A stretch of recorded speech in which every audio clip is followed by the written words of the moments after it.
ओम नमो भगवते वासुदेवाय। ओम नमो भगवते वासुदेवाय। ओम नमो भगवते वासुदेवाय।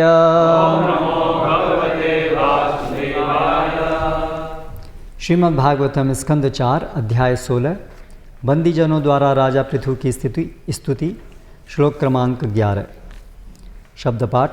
दुरासदः दुरासदः दुर्विशः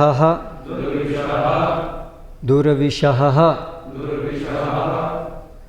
आसन्नः अपि विदूरवत् न एव अभिभवितुं शक्यः वेन अरणि उत्थितः अनलः दुरासदो दुर्विशः।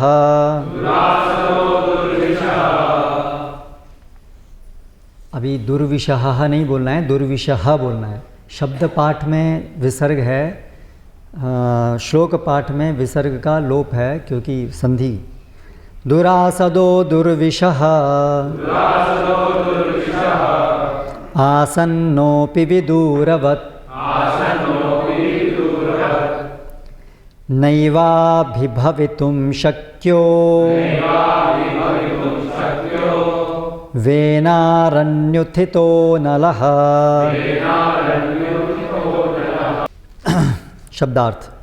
दुरासदः पास तक न पहुंचा जाने योग्य। दुर्विशः दुस्सह आसन्नः समीप होकर अपि यद्यपि विदूरवत् मानो अत्यंत दूर न कभी नहीं एव निश्चय ही अभिभवितुं जीते जा सकने हेतु शक्यः समर्थ वेन राजा वेन अरणि अग्नि उत्पन्न करने वाले काष्ठ से उत्थितः उत्पन्न अनलः अग्नि। अनुवाद एवं तात्पर्य द्वारा कृष्ण कृपामूर्ति श्री श्रीमद् अभयचरणारविंद भक्ति वेदांत स्वामी श्रील प्रभुपाद। राजा पृथु का जन्म राजा वेन के मृत शरीर से उसी प्रकार हुआ जिस प्रकार अरणि काष्ठ से अग्नि उत्पन्न होती है। अतः राजा पृथु सदैव अग्नि के समान रहेंगे और उनके शत्रु उनके पास तक नहीं पहुंच पाएंगे। निस्संदेह वे अपने शत्रुओं के लिए दुस्सह होंगे। वे उनके पास रहकर भी उनके पास नहीं पहुंच पाएंगे, मानो वे दूर रहने हेतु बने हों। कोई भी राजा पृथु को हरा नहीं सकेगा। तात्पर्य। अरणि एक प्रकार का काष्ठ है जो घर्षण द्वारा अग्नि उत्पन्न करने हेतु प्रयुक्त होता है। यज्ञ संपन्न करते समय अरणि काष्ठ से अग्नि जलाई जा सकती है। यद्यपि राजा पृथु अपने मृत पिता से उत्पन्न थे, किंतु वे सदैव अग्नि जैसे बने रहेंगे। जिस प्रकार अग्नि के पास आसानी से नहीं जाया जा सकता, उसी प्रकार राजा पृथु के शत्रु भले ही देखने में वे उनके निकट प्रतीत हों, किंतु उन तक पहुंच नहीं पाएंगे। ओम अज्ञानतिमिरान्धस्य ज्ञानञ्जनशलाकया चक्षुरुन्मीलितं येन तस्मै श्रीगुरवे नमः। श्रीचैतन्यमनोभीष्टं स्थापितं येन भूतले स्वयं रूप कदा मह्यं ददाति स्वपदान्तिकं। वन्देऽहं श्रीगुरोः श्रीयुतः पदकमलं श्रीगुरून् वैष्णवांश्च श्रीरूपं साग्रजातं सहगणरघुनाथान्वितं तं सजीवं साद्वैतं सावधूतं परिजनसहितं कृष्णचैतन्यदेवं श्रीराधाकृष्णपादान् सहगणललिता श्रीविशाखान्वितांश्च।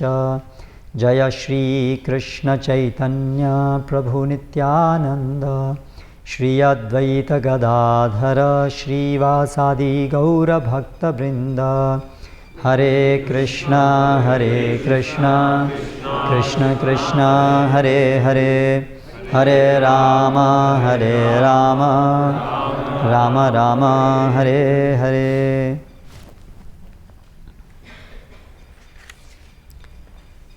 दुरासदो दुर्विशः आसन्नोऽपि विदूरवत् नैवाभिभवितुं शक्यो वेनारण्युत्थितो नलः। पृथु महाराज के गुणों का गुणगान हो रहा है। पृथु महाराज क्षत्रिय हैं, इसलिए क्षत्रिय के गुण उनके व्यक्तित्व में स्वाभाविक रूप से प्रकट हैं। और विशेष रूप से एक राजा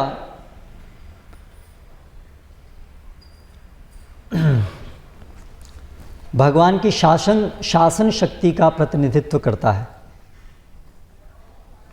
और भगवान की जो शासन शक्ति है उसका एक महत्वपूर्ण भाग है रक्षा प्रदान करना। प्रजापति, प्रजाओं को रक्षा प्रदान करना। तो उसी प्रकार एक राजा से ये अपेक्षित है कि वो प्रजा को रक्षा प्रदान करेगा। तो रक्षा प्रदान करने की आवश्यकता हमेशा है समाज के अंदर, क्योंकि भौतिक जगत के अंदर अपेक्षित है कि उपद्रवी लोग रहेंगे। सभी लोग स्वाभाविक रूप से धर्म का अनुशीलन नहीं करेंगे,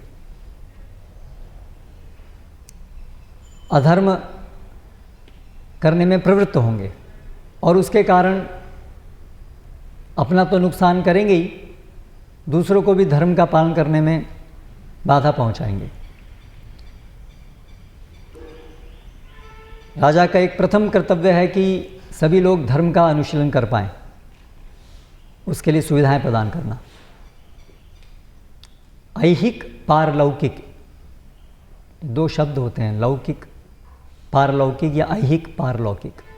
ऐहिक अर्थात जो वर्तमान जीवन में से संबंधित है उसको ऐहिक कहते हैं, और पारलौकिक जो इस जन्म के परे अगले जन्म या जन्मों में उपयोगी जो चीज़ें हैं उसको पारलौकिक कहते हैं।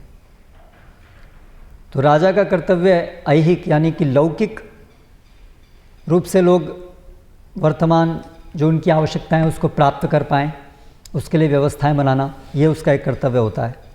और दूसरा, केवल इसी जीवन की आवश्यकताएं पूरी नहीं बल्कि आने वाला जीवन उनका अच्छा हो, इसकी भी वो तैयारी कर पाएँ, इसकी व्यवस्था बनाना भी राजा का कर्तव्य होता है।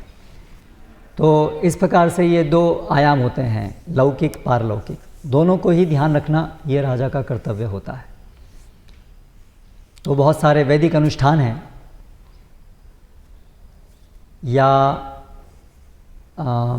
नित्य नैमित्तिक कर्म हैं जो विशेष रूप से पारलौकिक दृष्टि से किए जाते हैं, अगला जन्म सुधारने के लिए किए जाते हैं।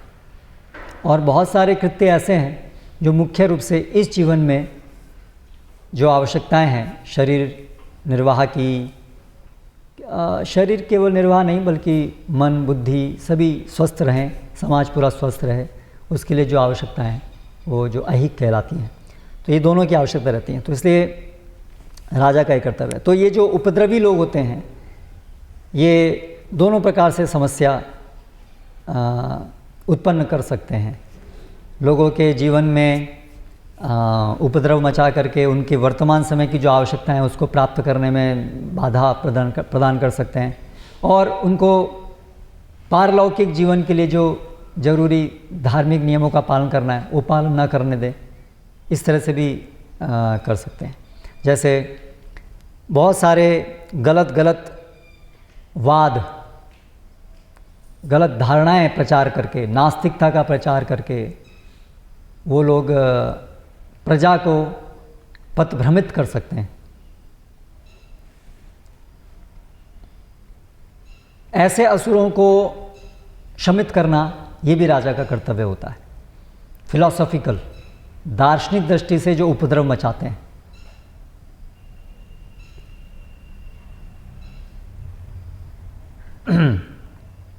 और साथ साथ जो लोग स्थूल रूप में उपद्रव मचाते हैं, चोर उचक्के, ये सबको नियंत्रित करना भी राजा का कर्तव्य है।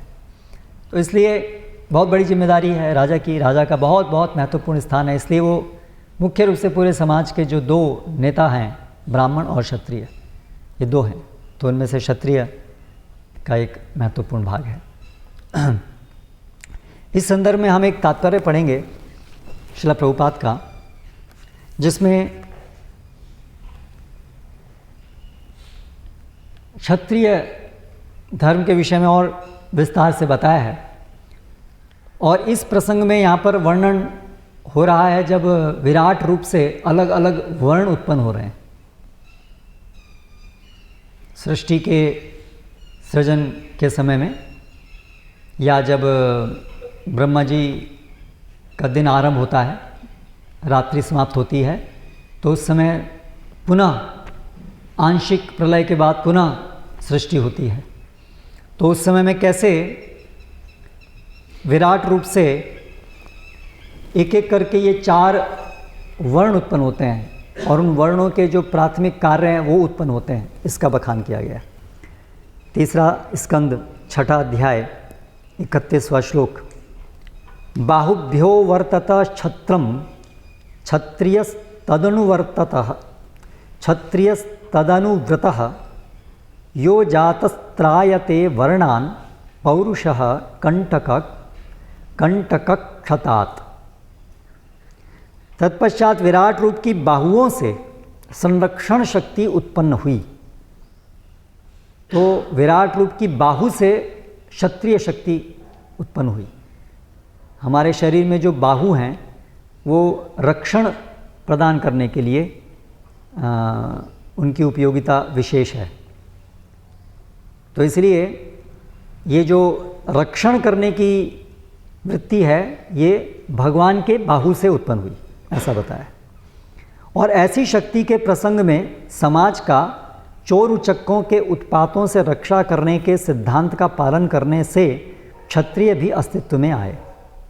तात्पर्य, जिस तरह ब्राह्मण दिव्य वैदिक ज्ञान के प्रति उनकी विशेष उन्मुखता के फलस्वरूप जाने जाते हैं, उसी तरह क्षत्रिय भी चोर उचक्कों जैसे उपद्रवी तत्वों से समाज की रक्षा करने की शक्ति द्वारा पहचाने जाते हैं। तो मुख्य गुण क्या है, मुख्य लक्षण क्या है ब्राह्मणों का, क्षत्रियों का?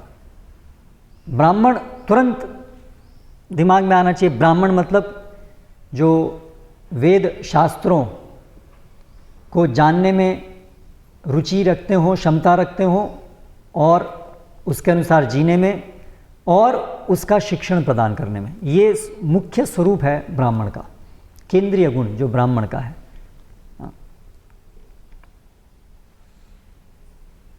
उसी प्रकार से क्षत्रिय, क्षत्रिय त्रायते, क्षत जो क्षत जो रक्षा करे, त्रायते, इसी श्लोक में है ना, त्रायते जो रक्षण प्रदान करता है उपद्रव से। तो ये उसका पारिभाषिक शब्द है ये क्षत्रिय।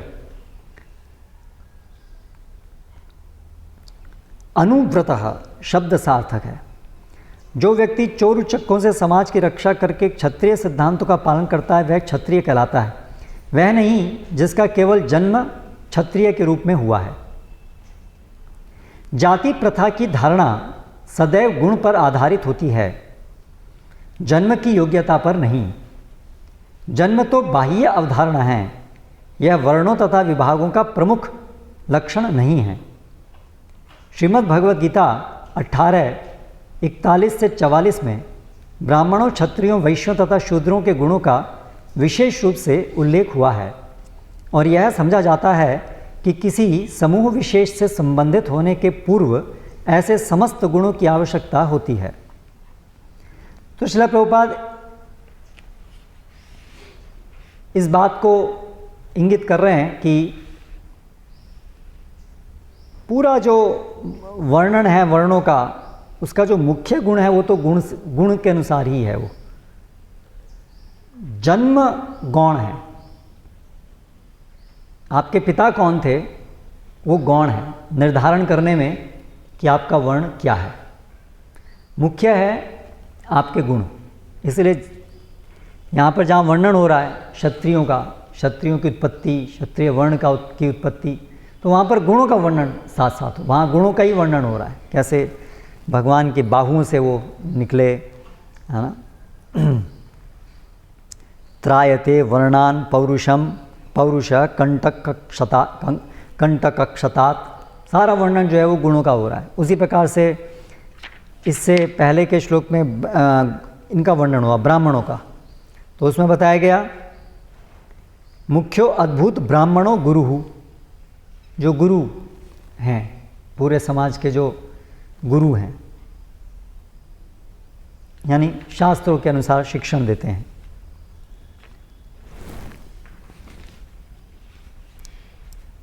तो ये एक बहुत महत्वपूर्ण चीज़ है जो प्रभुपाद बार बार हमें बता रहे हैं हमारी समझ के लिए, जो एक पूरे समाज में एक बड़ा एक भ्रांत धारणा है कि उन्होंने ये जो वैदिक संस्कृति की जो वर्ण व्यवस्था है उसको उन्होंने ऐसा उसका प्रसार किया जा रहा है कि ये तो जाति प्रथा है, जन्म से ही सब कुछ था और इसीलिए ये अवैज्ञानिक है, क्योंकि जन्म से कैसे, जन्म के आधार पर हम कैसे किसी व्यक्ति की समाज में स्थिति को स्थापित कर सकते हैं। ये जो आधुनिक विचार है उसके पीछे बहुत सारी भ्रांत धारणा है। पहली तो ये भ्रांत धारणा है कि यही जीवन हमारा पहला जीवन है, जबकि वर्णाश्रम व्यवस्था जो कि वैदिक संस्कृति के अंतर्गत है उसका आधार है कि ये जीवन हमारा पहला जीवन नहीं है। हम एक ही जीवन हमारा नहीं होता है, हमने तो बहुत सारे जीवन लिए हैं। हम शरीर नहीं, हम आत्मा हैं। इसीलिए इससे पहले हमने क्या किया उसका प्रभाव भी हमारे वर्तमान जीवन में पड़ता है। जबकि आधुनिक पाश्चात्य विचारधारा ये है कि यही एकमात्र जीवन है। तो इसलिए ये जो गहरी समझ है वर्णाश्रम के पीछे वो उनको समझ में नहीं आते कि क्यों जन्म का भी एक महत्व है, वो उनको समझ में नहीं आता है। वो सोचते हैं कि बस ये पहला ही जन्म हुआ है, इससे पहले तो कुछ है नहीं, और जन्म हुआ मतलब क्या, बस शरीर ही है। तो इसलिए तो बाई चांस है, कोई कैसा है कोई कैसा है, और अभी ट्रेनिंग, सब कुछ ट्रेनिंग से वर्तमान समय में आप जो कुछ भी व्यक्ति के साथ हो रहा है उसी के आधार पर उसका वो बनता है। क्योंकि अगर पहले कुछ नहीं था तो इसलिए उनको ये निष्कर्ष पे आना पड़ेगा कि जन्म पे हर व्यक्ति एक जैसा होता है, नहीं तो अंतर हुआ तो कैसे हुआ उसको एक्सप्लेन करना पड़ेगा। जन्म से अंतर कैसे हुआ उसको एक्सप्लेन करना पड़ेगा।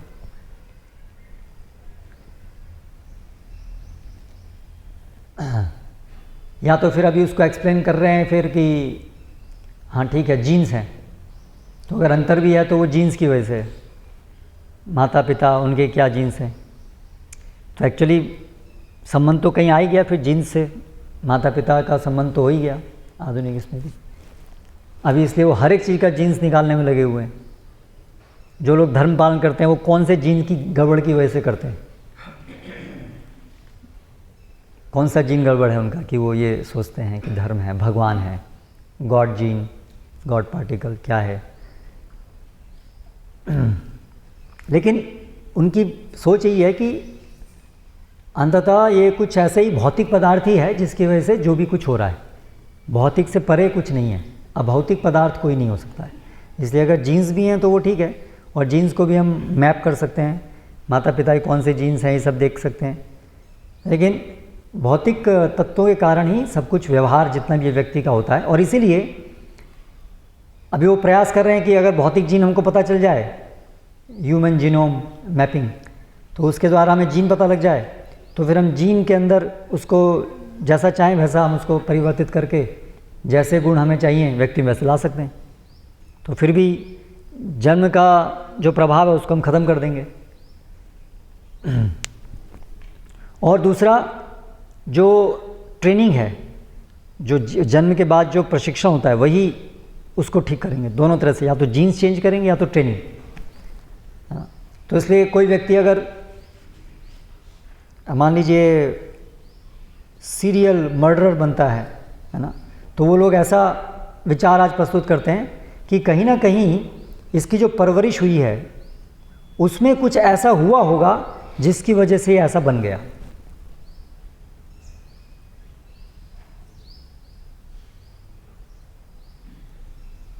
तो इसीलिए अभी उसी के साथ जुड़ा हुआ फिर वो विचार है कि चाइल्ड प्रोटेक्शन,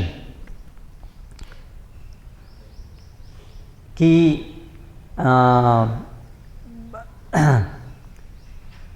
उनकी ऐसी बहुत सारी थ्योरी हैं, फ्रॉयड और इस सब के लोगों की बहुत सारी उनकी मन गढ़ंत कल्पनाएं हैं, जिसके आधार पर वो ये अलग अलग प्रकार के चीज़ें बता करके अलग अलग नियम बना रहे हैं। तो बच्चों को जो है बचपन से उन पे कोई ज़बरदस्ती नहीं होनी चाहिए किसी प्रकार की, नहीं तो उनके दिमाग पे गलत असर पड़ता है, फिर उनकी एक प्रकार की एक वो बन जाती है। इसलिए बच्चों को बिल्कुल वो प्लेन स्लेट की तरह उनको बिल्कुल सब अपने आप होने दो, नेचुरल, कोई उसके ऊपर बंधन मत करो। इस प्रकार की बहुत ही विचित्र प्रकार की उनकी सोच है और उसके बहुत गहरे दूरगामी परिणाम हो रहे हैं, क्योंकि उसके अनुसार माता पिता या गुरु या शिक्षक उनको अधिकार नहीं है कि वो बच्चे को डांटें। मारना तो आजकल प्रोहिबिटेड है ना। सो हर एक व्यक्ति स्वतंत्र है और उसको अपने आप नेचुरली वो अच्छे से इवॉल्व होगा अपने आप उसे कुछ छेड़खानी मत कीजिए। ऐसी कोई चीज़ होती नहीं है कुछ छेड़खानी मत कीजिए। आप कुछ भी करेंगे ये भी आपकी एक छेड़खानी है ना, कि बच्चे को कुछ नहीं करना है, ये भी एक विचार ही है ना आपका। आप इसको इम्प्लीमेंट कर रहे हैं उनके ऊपर, कुछ ना कुछ तो आप इम्प्लीमेंट कर ही रहे हैं। वो असंभव है कि आप बच्चे को छोड़ देंगे, क्योंकि बच्चा तो आश्रित है ही। जब बच्चा आश्रित है तो आप कुछ ना कुछ तो करेंगे। कोई भी विचारधारा हो, चाहे वो लिबरलिज्म हो चाहे ये हो, लेकिन कुछ ना कुछ तो आप उस पर अप्लाई कर ही रहे हैं, क्योंकि बच्चा आश्रित है। तो इसलिए मूल रूप से ये सब धारणाएं गलत हैं। एक के बाद एक पूरी बिल्डिंग बनी हुई है इतनी बड़ी गलत धारणाओं के ऊपर, एक के ऊपर एक। उसका आधार वही है कि संसार को कोई सृष्टिकर्ता कोई नहीं है, मानव ही केंद्र में है। यहाँ से सारी गड़बड़ उत्पन्न हुई है। एनीवे, तो बात ये चल रही थी कि जन्म के आधार पर जो शास्त्रों में है वो जन्म मुख्य नहीं है, जन्म का महत्व है। और वो महत्व विशेष रूप से तब ज़्यादा हो जाता है जब जो संस्कार जब अच्छे से पालन होते हैं, तब जन्म को हम बड़ा अच्छे से उसका उपयोग कर सकते हैं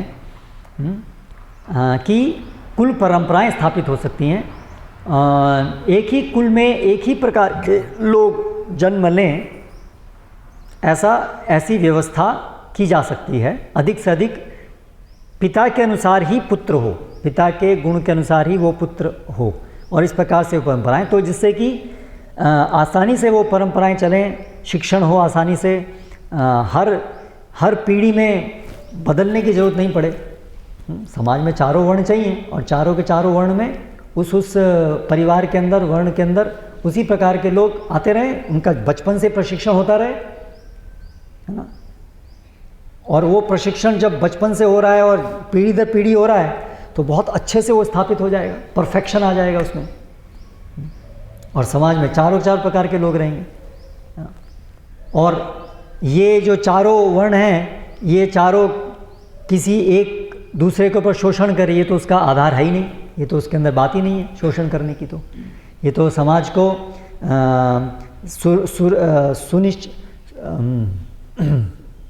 सुनियोजित तरीके से चलाने के लिए व्यवस्था है। और अंततः सभी लोग अपना अपना कार्य करके स्वे स्वे कर्मण्यभिरता संसिद्धिम लभते नरा, अपने अपने कार्य करते हुए सभी लोग सिद्धि प्राप्त कर सकते हैं, सभी लोग जन्म मृत्यु के चक्र से निकल सकते हैं। कितनी सुंदर व्यवस्था है। लेकिन गलत धारणाओं की वजह से हम पूरे इस व्यवस्था को गलत समझ रहे हैं और नई नई जो उसके विकल्प लेके आ रहे हैं वो त्रुटियों से भरे हुए हैं। फिर आगे श्रील प्रभुपाद कहते हैं, भगवान श्री विष्णु को समस्त वैदिक शास्त्रों में पुरुष कहा गया है।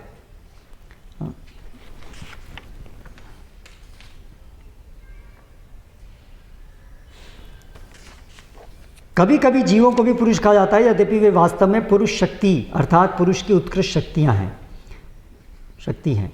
पुरुष श्री भगवान की बहिरंग शक्ति द्वारा मोहित होकर जीव भ्रमवश अपने आप को पुरुष समझने लगते हैं, यद्यपि उनमें ऐसे कोई गुण नहीं होते। श्री भगवान में रक्षा करने की शक्ति होती है। पुरुष,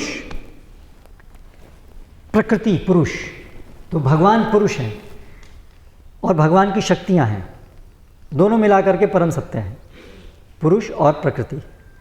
तो इस भौतिक जगत में सभी प्रकृति हैं वास्तव में, क्योंकि हम सभी भगवान की शक्ति हैं। लेकिन हम सभी पुरुष बनने का प्रयास कर रहे हैं, हम भोक्ता बनने का प्रयास कर रहे हैं। पुरुष का एक अर्थ है भोक्ता।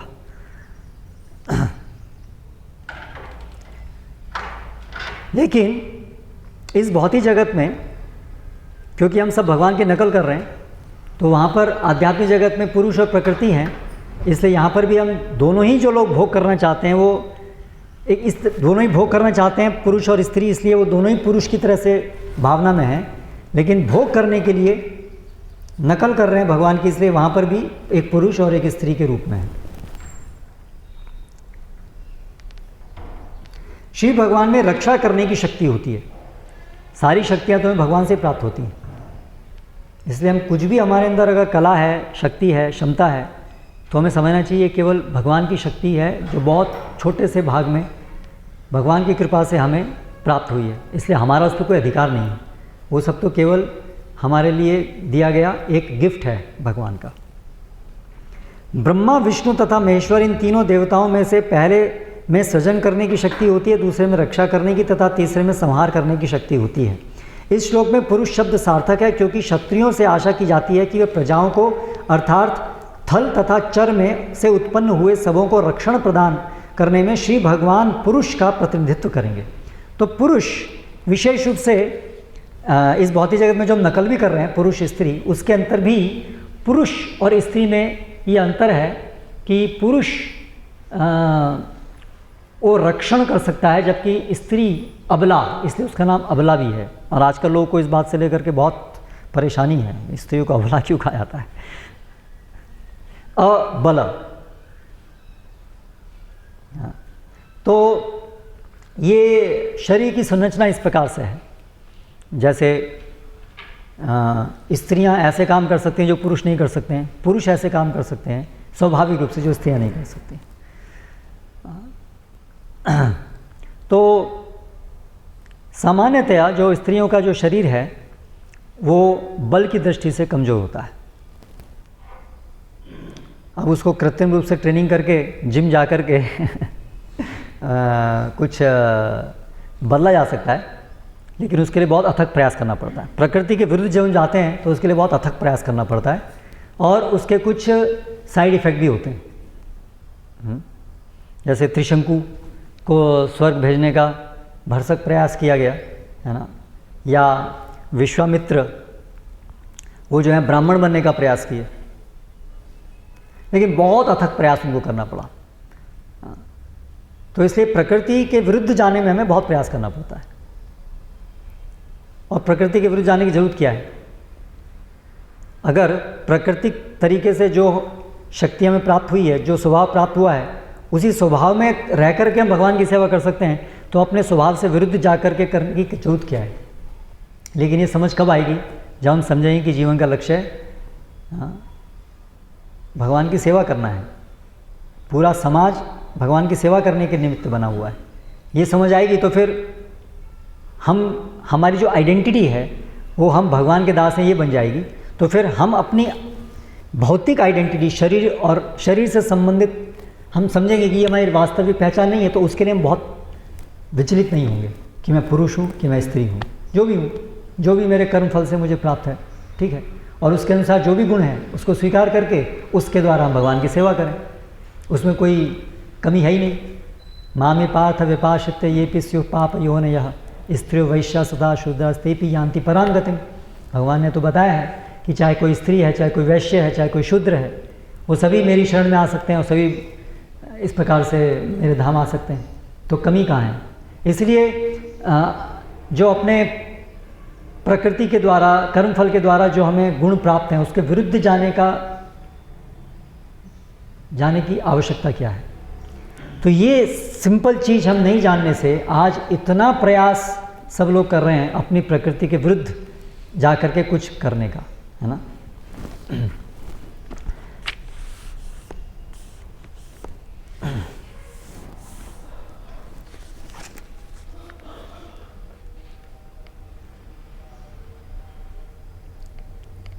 अतः संरक्षण मनुष्य तथा पशु दोनों ही के निमित्त होता है। आधुनिक समाज में प्रजा को चोर उचक्कों से सुरक्षित नहीं रखा जाता। आधुनिक समाज में प्रजा को चोर उचक्कों से सुरक्षित नहीं रखा जाता। इम्पॉर्टेंट स्टेटमेंट, हमने खुद यहाँ पर अनुभव किया। हमारा लोहा चोरी हो गया, कार चोरी हो गई,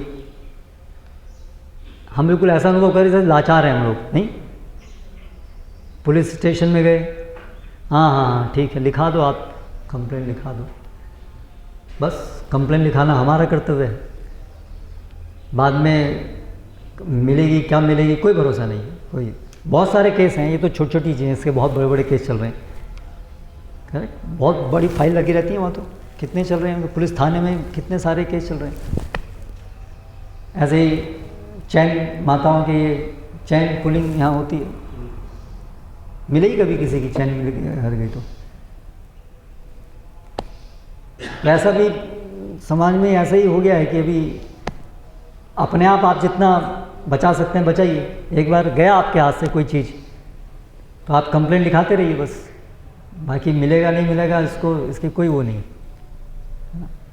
तो ये है लक्षण कलयुग के अंदर, क्योंकि क्षत्रिय योग्य क्षत्रिय नहीं है, इसलिए चोर उच्चकों से आधुनिक समय में सुरक्षित नहीं रखा जाता है।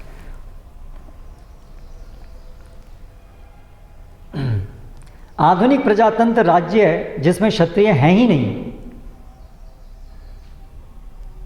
आधुनिक प्रजातंत्र में क्षत्रिय हैं ही नहीं। जो भी सोच रहे हैं कि हम क्षत्रिय ही नहीं, वास्तव में क्षत्रिय काम तो कर ही नहीं रहे हो, उनके ना योग्यता है ना काम कर रहे हैं। क्षत्रिय है ही नहीं प्रजातंत्र में, आधुनिक प्रजातंत्र राज्य में क्षत्रिय है ही नहीं। वैश्यों तथा शूद्रों की सरकार है, और पहले की तरह यह ब्राह्मणों तथा क्षत्रियों की सरकार नहीं है। बहुत महत्वपूर्ण वाक्य हैं सब। देखिए प्रभुपाद के तात्पर्य पढ़ना कितने जरूरी हैं, प्रभुपाद पुस्तक पढ़ना कितना जरूरी है। इसलिए हमें नियमित रूप से श्रील प्रभुपाद की पुस्तकें पढ़नी चाहिए। सारे हमारे मन के अंदर, समाज के अंदर जितनी विकृतियां हैं उसको सबको खत्म करने की महान शक्ति श्रील प्रभुपाद की पुस्तकों में है। एक एक वाक्य के अंदर इतना साक्षात्कार छुपा हुआ है। वर्तमान समाज सरकार वैश्य तथा शूद्रों की सरकार है। तो आज पूरी सरकार का जो केंद्र है वो क्या रहता है? पैसा कमाना, और पैसा कमाने के लिए लोगों को हेल्प करना, बस उनकी दृष्टि यही है। तो वैश्य वृत्ति है पैसा कमाना। हाँ, सरकार का ठीक है, सरकार का एक कार्य है कि व्यवस्थाएं बनाना, लेकिन वो खुद पैसा कमाना, खुद क्षत्रिय उसमें इन्वॉल्व नहीं होता है। लेकिन आजकल सरकार खुद वो कार्य करती है, और जो क्षत्रिय का जो मुख्य कार्य है धर्म की स्थापना, है ना, अधर्म का नाश, वो कार्य वो लोग नहीं करते हैं। सरकार किसकी होनी चाहिए? ब्राह्मणों और क्षत्रियों की सरकार होनी चाहिए। भाई क्षत्रिय स्वयं आते हैं, सरकार ब्राह्मणों की सरकार होनी चाहिए, इसका क्या मतलब? ब्राह्मण क्षत्रियों की सरकार होनी चाहिए, इसका क्या अर्थ है? कोई सुझाव? क्या अर्थ है इसका? ब्राह्मण और क्षत्रियों की सरकार होनी चाहिए। सरकार में ब्राह्मण भी होते हैं? हाँ, तो ब्राह्मणों के द्वारा मंत्रिमंडल जो है वो तो ब्राह्मण ही है। ब्राह्मणों का मार्गदर्शन ये बिल्कुल साथ साथ जुड़ा हुआ है। क्षत्रिय जो हैं वो ब्राह्मणों के मार्गदर्शन में, ब्राह्मण जो शास्त्रों के ज्ञाता हैं उनके मार्गदर्शन में क्षत्रिय राज्य करता है। इसलिए सरकार जो होती है वो ब्राह्मणों और क्षत्रियों की होनी चाहिए। उसमें मंत्री होने चाहिए ब्राह्मण, और जो क्षत्रिय हैं वो एग्जीक्यूशन में होने चाहिए, एग्जीक्यूट करने वाले होने चाहिए। परामर्श से मतलब वो सारा कार्य कर रहे हैं लेकिन परामर्श जो है वो ब्राह्मणों का होना चाहिए। महाराज युधिष्ठिर तथा उनके पौत्र महाराज परीक्षित विशिष्ट प्रकार के क्षत्रिय राजा थे, क्योंकि उन्होंने मनुष्य तथा पशु सभी को संरक्षण प्रदान किया। जब साक्षात कली ने एक गाय का वध करना चाहा तो महाराज परीक्षित तुरंत उस दुष्ट का वध करने हेतु सन्नद्ध हो गए और कली को अपने राज्य से बाहर निकाल दिया। यह एक पुरुष का अथवा भगवान विष्णु के प्रतिनिधि का लक्षण है। वैदिक सभ्यता के अनुसार योग्य क्षत्रिय राजा को भगवान जैसा सम्मान प्रदान किया जाता है, क्योंकि वह प्रजा को संरक्षण प्रदान करके श्री भगवान का प्रतिनिधित्व करता है। आधुनिक निर्वाचित राज्याध्यक्ष चोरी के मामलों में भी संरक्षण नहीं दे पाते, करेक्ट? चोरी के मामले में भी संरक्षण प्रदान नहीं कर पाते। अतः मनुष्य को बीमा कंपनी का संरक्षण प्राप्त करना पड़ता है। LIC, गवर्नमेंट भी इंश्योरेंस कंपनी, भाई हम तो कुछ नहीं करते, तुम LIC पॉलिसी ले दो। तो देखिए कितना सटीक अनुभव है ये है। ऑब्जर्वेशन, क्या बोलेंगे? ऑब्जर्वेशन, निरीक्षण, हाँ, अवलोकन, ओके। सो बीमा कंपनी का संरक्षण प्राप्त करना पड़ता है। आज बहुत बीमा कंपनी, कितनी हर चीज़ में बीमा है ना, हर चीज़ के लिए बीमा है, बीमा इसके लिए हर चीज़, क्योंकि सरकार के ऊपर कुछ नहीं आप टिक सकते, उनका काम बस टैक्स लेना है। बाकी आप बीमा कंपनी का भी किस्त भरो और उधर टैक्स भी भरो, है ना।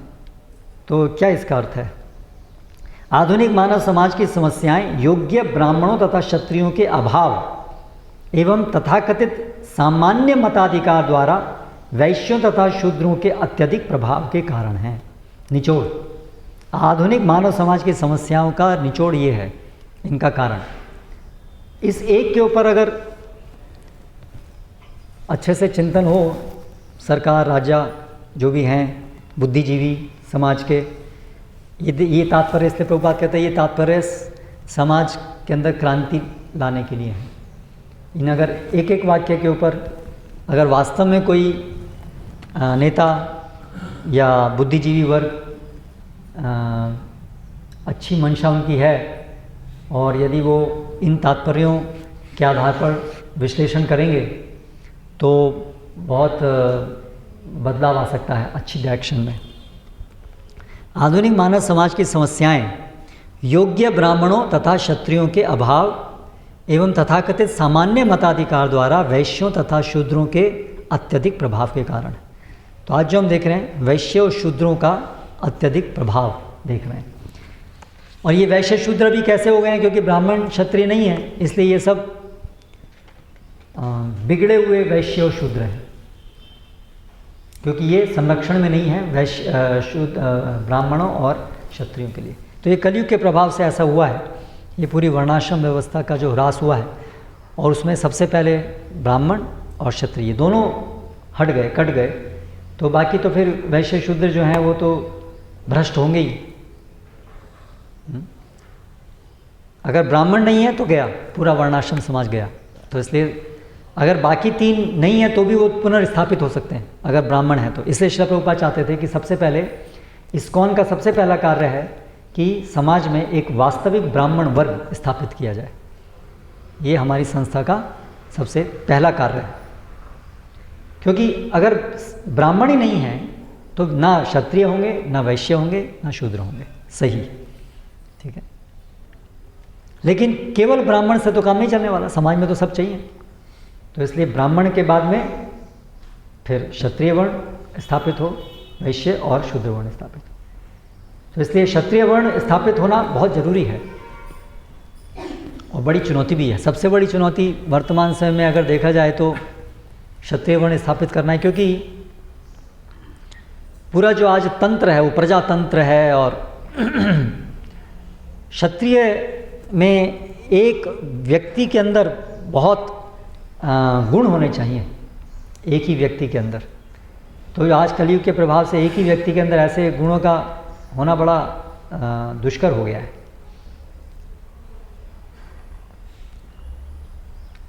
लेकिन क्षत्रिय की आवश्यकता है।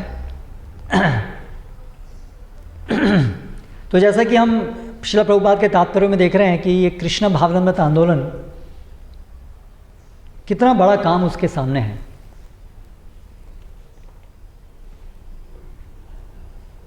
हम खाली तो बैठ ही नहीं सकते हैं, हमारा कितना सारे हमारे कार्य हैं, कितनी बड़ी योजना है, प्रभुपाद ने हमको कितने बड़े काम दिए हैं। तो ये हमें जो पूरी बृहद दृष्टि है, ये हमें सभी को इसका अपनी दृष्टि में समावेश करना चाहिए कि श्रील प्रभुपाद का ये जो आंदोलन है ये इतना विस्तृत है। ये इसके अंदर क्षत्रियों को स्थापित करने की बात हो रही है। हमने पिछले तात्पर्य में कुछ दिन पहले जो तात्पर्य पढ़ा उसमें पढ़ा ना, ये कृष्ण भावनामृत आंदोलन का एक कार्य है कि ऐसी कृष्ण भावनामृत सरकार स्थापित हो। करेक्ट, इतने बड़े बड़े कार्य हैं। तो ट्रेनिंग, तो ये प्रशिक्षण, तो प्रशिक्षित ब्राह्मण, प्रशिक्षित वैश्य, प्रशिक्षित शूद्र, प्रशिक्षित क्षत्रिय, सबके प्रशिक्षण की आवश्यकता है। तो प्रशिक्षण पे बहुत बल है, और प्रशिक्षण और संस्कार दोनों चीज़ें साथ साथ चलनी चाहिए, प्रशिक्षण और संस्कार। संस्कार से पीढ़ी दर पीढ़ी जो कार्य जो होने हैं, जन्म से ही जो फ़ायदा होना है वो संस्कार के द्वारा होगा प्रवाहित। और संस्कार प्रशिक्षण का भी भाग है, और संस्कार आगे कंटिन्यू भी होता है नेक्स्ट जनरेशन में। तो दोनों चीज़ें कार्य उनका होना चाहिए। इसलिए प्रशिक्षण के लिए श्रील प्रभुपाद ने आयोजन किया है कि ब्राह्मणों के प्रशिक्षण के लिए स्टडी, शास्त्रों के अंदर अध्ययन हो, 4 नियमों का पालन हो बड़ी कड़ाई से। ये ब्राह्मणिकल कल्चर, और ये विशेष रूप से ब्राह्मणों के कल्टीवेशन के लिए है ना, कठोर नियमों का पालन है, बाहर का नहीं खाना है, ये सब चीज़ों के नियमन, ये जो है ना, ये पूरा ये ब्राह्मणों के लिए बहुत ज़रूरी है। क्षत्रियों का प्रशिक्षण ये एक बहुत बड़ी चुनौती है जो श्रील प्रभुपाद ने इसके लिए हमें गाइडेंस दी है। वर्णाश्रम स्थापित होना है उसका एक भाग है, लेकिन उसके विषय में कोई बहुत ज़्यादा कार्य हम लोग नहीं कर पाए हैं, लेकिन वो भी होना है। तो ये सब कहाँ संभव होगा, कैसे संभव होगा ये सब? तो इसके लिए हमें जो श्रील प्रभुपाद ने बताया है कि फार्म कम्युनिटीज़ में ये सब कार्य संभव होंगे। ये सब वहाँ इसका जो प्रोटोटाइप है, इस पूरे समाज का एक प्रोटोटाइप है ना, जिसमें ब्राह्मण, क्षत्रिय, वैश्य, शूद्र, चारों वर्ण और चारों का आपस में इंटरेक्शन, वो जो मॉडल है वो वहाँ पर स्थापित हो सकता है छोटे स्केल पर, और फिर उसको सब जगह किया जाए।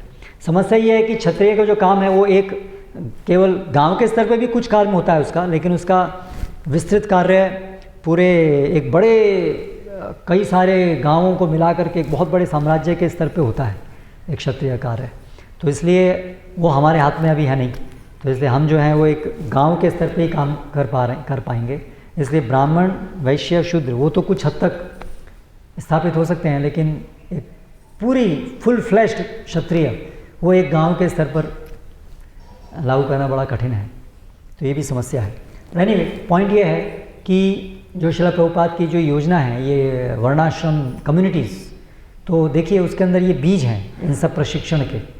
तो धीरे धीरे वहाँ से प्रशिक्षण हो, और फिर ऐसी ऐसी kम्युनिटीज़ फैलें और पूरे समाज के अंदर प्रचार हो, और धीरे धीरे भक्तों की संख्या बढ़े, और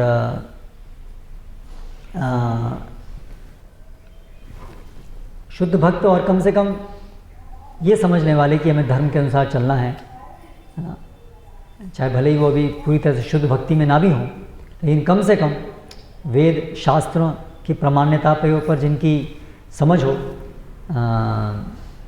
कम से कम इसी स्तर तक समाज का 1% भाग आ जाए संप्रजा का, है ना, 1%, कुछ भाग, कुछ प्रतिशत उसके अंदर आ जाए।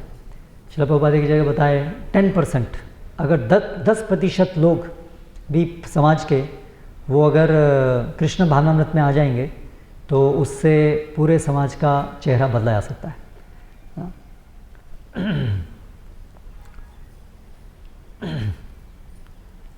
तो जो भी मंदिर के अंदर फुल टाइम डिवोटीज़ हैं उनको ये विशेष रूप से समझना चाहिए, क्योंकि जो फुल टाइम डिवोटी हैं वो तो लीडर्स हैं इस आंदोलन के, करेक्ट। तो उनको तो ये समझ बहुत अच्छे से होनी चाहिए गहरी कि क्या है इस पूरे आंदोलन की दृष्टि क्या है, और उसमें फिर हम देखें कि मेरी सिचुएशन क्या है, मेरा योगदान कहाँ होना चाहिए बेस्ट, है ना। ऐसा नहीं बस थोड़ा अपना जप किया, थोड़ा रीडिंग किया, थोड़ा सा जीवन ठीक ठाक है, थोड़ा सा कुछ काम किया, थोड़ा सेवा किया, और हम सोचें बस यही मेरी पूर्णता है ना। हमें पूरे परिप्रेक्ष्य में अपने को देखना है, ये पूरे आंदोलन के परिप्रेक्ष्य में अपने हम कहाँ हैं, हमें क्या हमसे अपेक्षित है।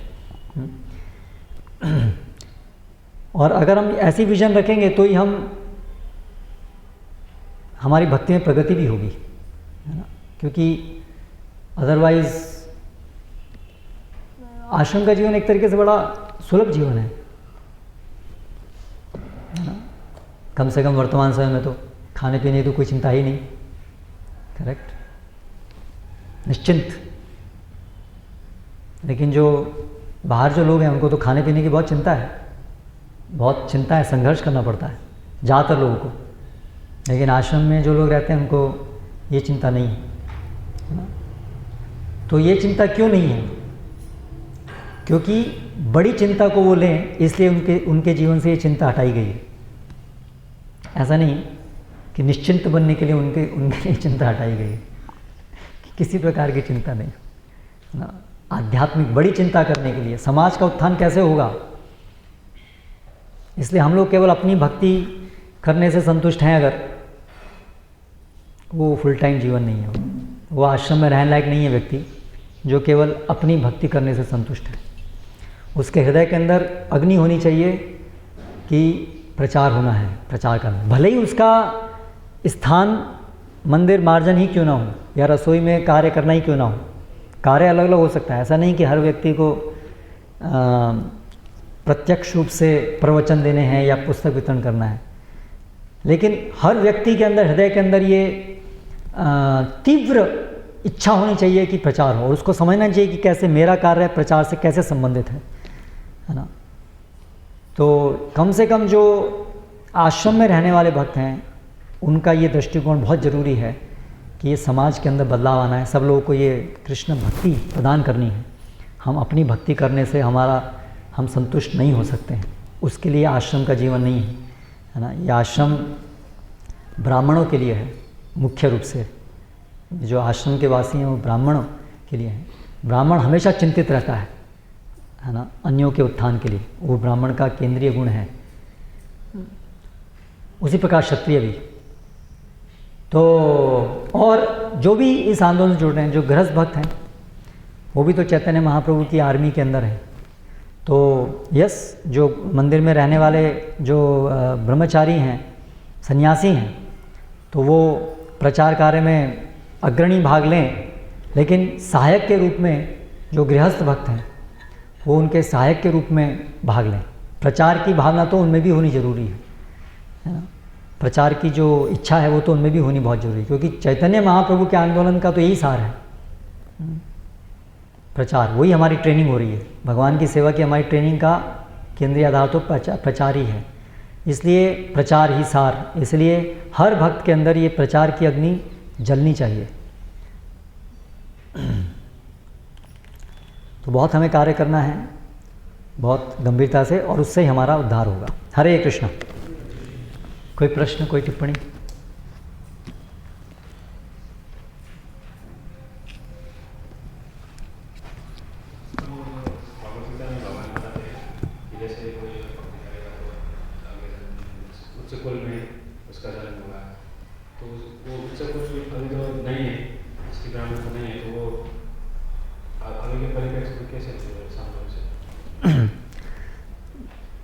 होगा, बहुत सारे हैं, बहुत, केवल ये पृथ्वी नहीं है, बहुत सारी पृथ्वियाँ हैं, है ना। केवल हमारी जो छोटी दृष्टि है वही सब कुछ नहीं है ना, अनंत कोटि ब्रह्मांड है। वो भगवान की चिंता है, वो करेंगे, उनकी चिंता वो जानते हैं वो कैसे करना है ना। तो जो भी नियम है, प्रकृति के नियम, भगवान के द्वारा नियम, वो तो लागू होते ही हैं ना। उनकी अनंत शक्ति है, कैसे उसको करें। हम कितना भी प्रकृति के विरुद्ध जाएं, उसको डिस्टर्ब करने की कोशिश करें, हम भगवान की व्यवस्था को तोड़ नहीं सकते हैं अंततः। तो इसलिए वो हमारी चिंता का विषय नहीं है, वो जैसा है वो होगा ही। अगर किसी के अंदर किसी ने पुण्य किया है तो उसके पुण्य का उसको फल मिलेगा, वो भगवान की शक्ति है उसको प्रदान करना है। ऐसा नहीं भगवान कह रहा है भी मैं क्या करूं भाई, तुमको देना तो था, जैसे गवर्नमेंट ऑफिस में होता है, मेरे हाथ ही बंधे हुए भैया मैं क्या करूं, ऐसा नहीं। भगवान के पास अनंत शक्ति है। भगवान अगर किसी की कोई किसी को कुछ प्रदान उसको होना है तो वो भगवान प्रदान करने की शक्ति उनकी है, उसकी चिंता आप मत कीजिए, हम लोग नहीं करेंगे, वो होगा। और कोई प्रश्न है?